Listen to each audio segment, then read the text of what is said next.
د لوی او بښونکي څښتن الله په نامه سلامونه او نیکې هیلې تاسو ټولو ګرانو زده کوونکو ته هیله ده چې ټول جوړ روغ صحتمند او سرحال اوسئ. بیا هم زه ستاسو ښوونکې مرضیه غفوري د شپږم ټولګي د پښتو مضمون په وړاندې کولو سره تاسو سره زموږ د نن ورځې لوست دی کتاب څنګه منځته راغی. د کتاب پاڼه ده 11 زموږ ستاسو جلسه هم ده 14.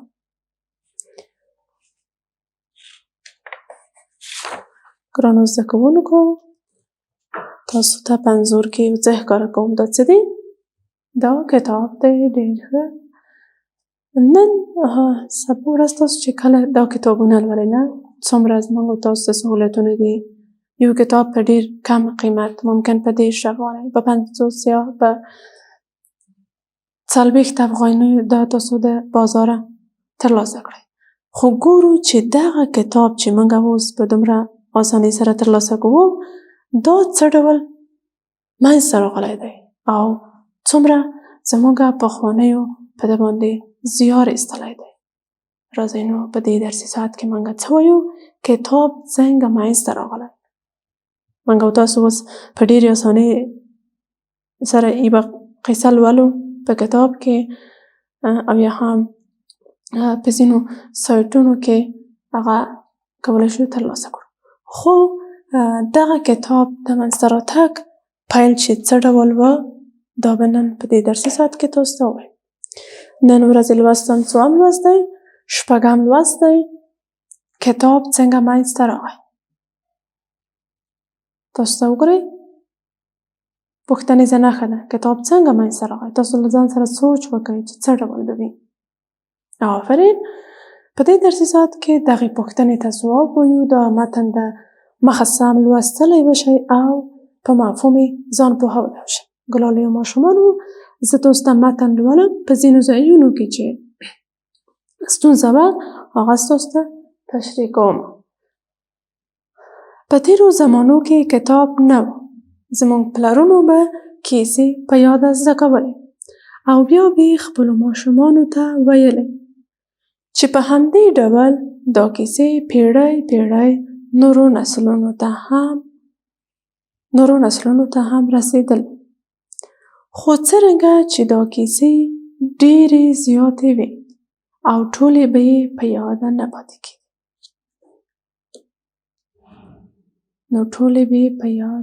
پاتې کېدې. نو دوی د داسې شي په فکر کې شول چې د کیسو په ساتلو کې ورسره مرسته وکړي. همدا و چې ځینو خلکو به په لرګیو کې د یوې نښې په توګه نښانې کولې او ځینو به په تارونو باندې رنګه رنګه غوټې جوړولې چې د یوې ځانګړې کیسې څرګندونه به یې کوله. بیا هم تاسو ته لولمه کتاب څنګه منځته راغی. په تېرو زمانو کې کتاب نه و. زموږ پلرونو به کیسې په یاده زده کولې او بیا به یې خپلو ماشومانو ته ویلې چې په همدې ډول دا کیسې پیړۍ پیړۍ نورو نسلونو ته رسېدلې. خو څرنګه چې دا کیسې ډېرې زیاتې وې او ټولې به یې په یاده نه پاتې کېدې. نو دوی د داسې شي په فکر کې شول چې د کیسو په ساتلو کې ورسره مرسته وکړي. همدا و چې ځینو خلکو به په لرګیو کې د یوې نښې په توګه نښانې کولې او ځینو به په تارونو باندې رنګه رنګه غوټې جوړولې چې د یوې ځانګړې کیسې څرګندونه به یې کوله. بیا هم تاسو ته دا متن لولمه. دغه ځینې شیونه چې دلته ویلي هغه تاسو ته توضیح ورکوم. کتاب څنګه منځته راغی. په تېرو زمانو کې وایي کتاب نه و. کوم کتاب چې تاسو نن سبا ګورئ دغه کتاب نه و. خو دوی کیسې درلودې د خپل د ژوند تجربې درلودې. راځو چې ګورو چې دوی د خپل د ژوند تجربې یا دغه کیسې څه ډول یو بل ته انتقالولې. زموږ پلرونه به کیسې په یاده زده کولې او بیا به یې خپلو ماشومانو ته ویلې. لکه څنګه چې زه یوه کیسه له یاده کړم او زه هغه تاسو ته ووایم. تاسو زما ګرانو زده کوونکي، زه دغه کیسې تاسو ته وایم. بیا تاسو په راتلونکي کې دغه کیسې خپل ماشومانو او یا هم خپل همزولو ته وایئ. دغسې پخوانیو به هم دا کار کوه. چې په همدې ډول دا کیسې پیړۍ پیړۍ نورو نسلونو ته رسېدلې. وایي دغه کیسې چې کومه د پلرونو خپله ماشومانو ته ویلې، وایي دغه کیسې په دغه ډول باندې د یو نسل څخه بل نسل ته انتقالېدې. یعنې پیړۍ پیړۍ. د اوس هم موږ ځینې کیسې لرو چې هغه د څو پیړیو مخکې دي، خو بیا هم د کتاب یا هم په دغه ډول چې زموږ پلرونو خپلو ماشومانو ته په دغه ډول دا کیسې موږ ته راپاتې. خو څرنګه چې دا کیسې ډېرې زیاتې وي، معلوم دا کیسې ډېرې زیاتې وي، لکه دغلته وګورئ تاسو، زه تاسو ته کتاب فهرست رااخلم، دا څومره ډېرې دي، دومره ډېرې کیسې دي. خو ممکن زما دغه یوی په ذهن کې مې پاتې شي، دوی په ذهن کې مې پاتې شي، یا هم که زما په ذهن کې پاتې شي لږ شیان مې د دې کیسې په اړه له یاده ووځي. کله چې له یاده مې وځي نو بیا دا خو کیسې هر کیسه تغییر کېږي معنی، او ټولې به یې په یاد نه پاتې کېدې. نو دوی د داسې شي په فکر کې شول چې د کیسو په ساتلو کې ورسره مرسته وکړي. دوی د یو داسې شي په فکر کې شول چې د کیسو په ساتلو کې ورسره مرسته وکړي. اوس وګورو چې دوی څه کول. همدا و چې ځینو خلکو به په لرګیو کې د یوې نښې په توګه نښانې کولې. په لرګیو کې مثلا که وګورئ دغه که چیرې دغه لرګی لږ څه ډبل و، زه دلته لږ مثلا تیره څوکه اخلم د یو شي، په دې کې نښانې کوم داسې. ګورئ نښه دغسې. خو دا لرګی چې ما سره دی دا لږ څه ډبل نه دی، د هغه لپاره پکې نښه سمه نه کېږي. نو او ځینو به په تارونو باندې رنګه رنګه غوټې جوړولې. ګورو وایي ځینو په تارونو باندې رنګه رنګه غوټې جوړولې. څه ډول؟ تاسو وګورئ دلته ما تاسو ته یو څو دانې جوړې کړي دي چې تاسو یې وګورئ چې دا به څه ډول وي او څه وو. تاسو دې انځور ته په تصویر کې ګورئ، دا غوټې دي رنګه رنګه. که څه هم دا ډېرې ښایسته جوړې شوي نه دي، خو تاسو کولی شئ د دې نه هم ښایسته یې جوړې کړئ. داسې رنګه رنګه غوټې جوړولې. مثال دلته کتاب کې تاسو وګورئ دغه کیسه ده.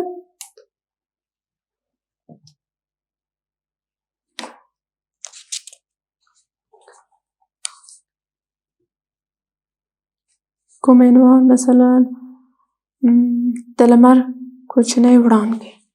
دغه کله چې دغه غوټه مثال زه تاسو ته ښکاره کړم، تاسو کومه کیسه په ذهن کې راشي؟ ډېر ښه، تاسو ټول وایئ د لمر کوچنی وړانګې. هغوی هم داسې کوو. دغه یوه غوټه مثلا دغه رنګ چې ده، دې ته به یوې کیسې نوم یې کېښوده. کله چې دغه یې لیدله نو هغه په ذهن راتله همغه کیسه. یا هم دا غوټۍ چې تاسو ګورئ دې ته څه نوم کېږدو؟ راستکاره عیب. دلته د دې غوټۍ ته دا نوم ږدو یا دا کیسې نوم تږدو. نو په دې ډول سره دغه کیسې چې مثلا دلته اوس په کتابونو کې موږ داسې فهرست لرو منظم هر څه په ډېر سهولت سره دي. پخوا څه وو؟ دغسې رنګه رنګه غوټۍ جوړولې، هر غوټۍ ته یا هر رنګ غوټۍ ته د یوې کیسې نوم ورکاوه. نو په دې ډول هغه کیسې د دوی په ذهنونو کې پاتې کېدې.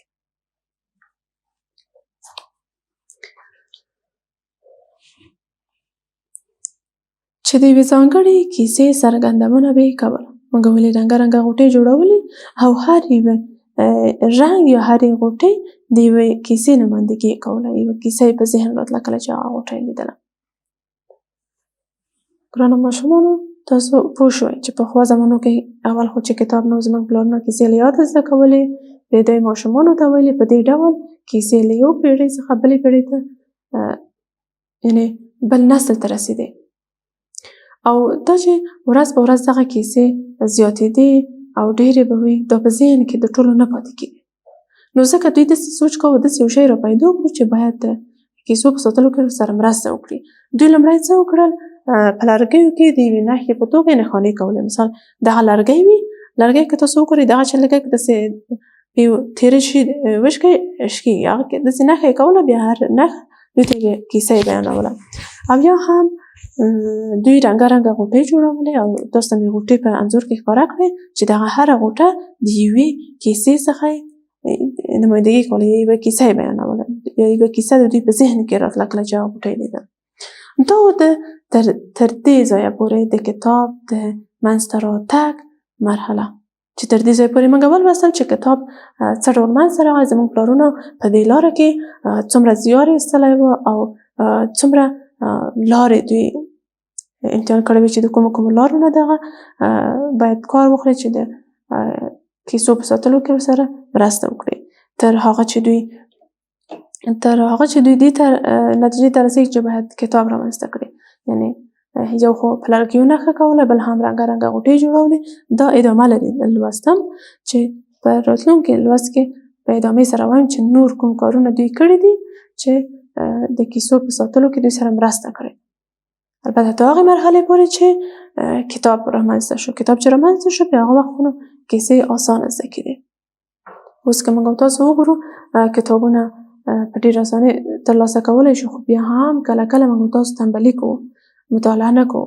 موږ تاسو باید هڅه وکړو چې د خپله تېرو د خپله پلارونو او نیکو زیار زحمت ته وګورو او د هغه نه ګټه پورته کړو. کوم کتاب چې اوس موږ په لاس کې لرو د هغه څخه ګټه پورته کړو، د مطالعه کړو، د پخوانیو د ژوند تجربې ځان ته معلومې کړو چې هغو څه ډول تجربې درلودې او د هغو تجربې موږ ته څه وایي. ځکه چې کله موږ یو داستان یا یوه کیسه لرو، هغه ځان ته یو پند لري، یو عبرت لري، یو درس د ژوندانه لري.